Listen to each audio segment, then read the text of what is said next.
Kami dari kelompok 4 akan menjelaskan materi tentang gerak dan gaya. Nah, apa sih itu gerak sendiri? Gerak itu adalah perubahan jarak atau posisi benda terhadap titik acuan yang dipilih. Sebuah benda dikatakan bergerak jika benda berpindah dari satu tempat ke tempat yang lain. Nah, panjang lintasannya ditempuh benda disebut jarak tempuh.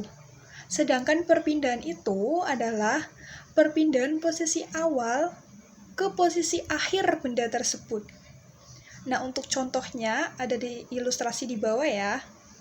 Sebuah benda bergerak dari posisi A ke posisi B sejauh 10 meter. Dari posisi B ke posisi C sejauh 10 meter. Dan dari posisi C ke posisi D juga sejauh 10 meter. Dari ilustrasi itu, jarak yang ditempuh benda panjang lintasan seluruhnya sejauh 30 meter. Karena 10 ditambah 10 ditambah 10 itu sama dengan 30 meter. Sedangkan perpindahan benda itu hanya dihitung dari posisi awal ke posisi akhir saja, yaitu posisi A ke posisi D sejauh 10 meter. Nah, untuk rumus perpindahan benda itu adalah perubahan posisi sama dengan posisi akhir dikurangi posisi awal. Oke, next ya. Dalam gerak benda ada istilah gerak nyata dan gerak semu. Jadi tidak semua yang kita lihat itu bergerak relatif. Maksudnya bagaimana? Maksudnya gerak nyata itu adalah ketika benda tersebut benar-benar bergerak. Contohnya, ketika kita berjalan kaki ke sekolah maupun berjalan kaki ke kampus. Nah, kita itu benar-benar bergerak dengan kaki. Itu disebut dengan gerak nyata. Sedangkan gerak semu itu adalah benda yang sebenarnya diam. Namun oleh pengamat teramati bahwa benda tersebut seakan-akan bergerak. Contohnya, ketika kita naik bus, terus kita melihat pohon-pohon di jalan itu seakan bergerak berlari-larian. Nyatanya itu tidak, teman-teman. Nah, gerakan pohon itu disebut dengan gerak semu. Untuk yang selanjutnya, ada perbedaan kecepatan dan kelajuan. Ketika sebuah benda bergerak, pasti akan ada kelajuan di dalamnya. Nah, kelajuan itu adalah seberapa cepat sebuah jarak ditempuh dalam waktu tertentu tanpa memperhitungkan arah, karena kelajuan termasuk besaran skalar. Nah, besaran skalar itu adalah besaran di dalam sains yang hanya memiliki nilai besar dan satuan. Sedangkan kecepatan itu adalah besarnya perpindahan persatuan waktu. Nah, kecepatan itu adalah besaran vektor atau memiliki nilai besar dan satuan juga dinyatakan arah kemana benda tersebut bergerak. Jadi jelas ya untuk perbedaan kelajuan dan kecepatan. Nah, untuk lebih jelasnya lagi kita bahas lebih spesifik ya teman-teman. Untuk kelajuan yang konstan atau bernilai tetap adalah kelajuan gerak suatu benda ketika setiap bagian jarak itu ditempuh dalam waktu yang sama. Nah, untuk laju tetap itu biasanya kita sebut sebagai laju sesaat. Untuk selanjutnya ada kelajuan rata-rata. Kelajuan rata-rata itu adalah kelajuan gerak benda yang menempuh jarak perpindahan tertentu, di mana tidak setiap bagian jarak itu ditempuh dalam waktu yang relatif sama. Nah, untuk yang rumusnya, rumus kelajuan itu adalah kelajuan sama dengan jarak tempuh dibagi waktu.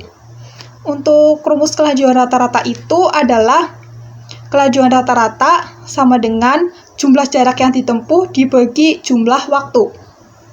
Sedangkan untuk rumus kecepatan rata-rata itu adalah kecepatan rata-rata sama dengan selisih jarak yang ditempuh dibagi selang waktu, sama dengan selisih akhir dikurangi selisih awal dibagi waktu akhir dikurangi waktu awal. Sebuah benda ketika bergerak, pasti kecepatannya tidak tetap dan berubah-ubah, bisa lebih cepat ataupun lebih lambat. Nah, besaran yang digunakan untuk mengukur perubahan itu dinamakan percepatan. Jadi, percepatan adalah besarnya pertambahan kecepatan tiap satuan waktu. Nah, untuk rumusnya sendiri adalah percepatan sama dengan Kecepatan akhir dikurangi kecepatan awal, dibagi waktu akhir dikurangi waktu awal. Nah, dari rumus itu ada ketentuannya teman-teman. Jika nilai hasil A adalah positif, maka disebut gerak dipercepat. Sebaliknya, jika nilai hasil A adalah negatif, maka disebut gerak diperlambat. Selanjutnya adalah gaya. Gaya adalah tarikan atau dorongan yang bekerja pada suatu benda. Dengan adanya gaya, benda bisa mengalami perubahan, misalnya bergerak, berhenti, berubah arah, atau bahkan berubah bentuk. Jadi, gaya adalah penyebab terjadinya perubahan gerak maupun bentuk pada benda. Kalian kadang pernah bertanya-tanya nggak sih, apakah gaya itu dapat bernilai nol? Gaya bisa bernilai nol apabila gaya-gaya yang bekerja pada suatu benda saling meniadakan atau seimbang.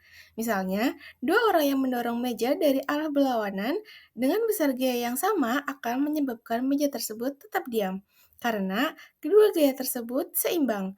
Artinya, resultan gaya yang bekerja pada meja bernilai nol. Nah, resultan gaya sendiri tuh apa sih? Resultan gaya adalah gaya pergantian dari dua atau lebih gaya yang bekerja pada suatu benda. Jika gaya-gaya yang bekerja searah, resultannya tinggal dijumlahkan. Jika berlawanan arah, resultannya didapat dengan cara mengurangkan gaya yang besar dengan gaya yang lebih kecil. Resultan inilah yang menentukan bagaimana benda akan bergerak. Nah, gaya juga bermacam-macam, seperti gaya otot, misalnya saat kita mengangkat atau mendorong benda. Gaya gravitasi, yaitu gaya tarik bumi yang membuat benda jatuh ke bawah ke pusat inti bumi. Gaya pegas, contohnya pada karet gelang atau per. Gaya magnet, seperti gaya tarik benda pada logam tertentu. Gaya mesin, misalnya gaya dari motor atau mobil yang menyebabkan gaya motor atau mobil dapat bergerak. Gaya listrik, seperti gaya pada kipas angin listrik yang berputar. Dan ada juga gaya gesek, yaitu gaya yang muncul karena adanya sentuhan atau gesekan terhadap dua permukaan benda. Selain gaya-gaya yang saya sebutkan tadi, masih banyak macam-macam gaya lainnya. Kalian pernah berpikiran gak sih kenapa mendorong benda di awal terasa lebih berat? Nah, ketika kita mulai mendorong benda di awal, kita perlu melawan gaya gesek statis, yaitu gesekan saat benda yang masih diam. Gaya gesek statis ini biasanya lebih besar daripada gaya gesek kinesis, atau gesekan saat benda sudah bergerak. Karena itu, mendorong benda di awal terasa lebih berat. Akan tetapi, setelah benda bergerak, terasa lebih ringan. Nah, keuntungan gaya gesek yang dapat kita rasakan sehari-hari itu seperti gaya gesek antara ban motor dengan jalan yang membuat motor dapat melaju berjalan dengan aman. Nah, selain menguntungkan, gaya gesek juga merugikan.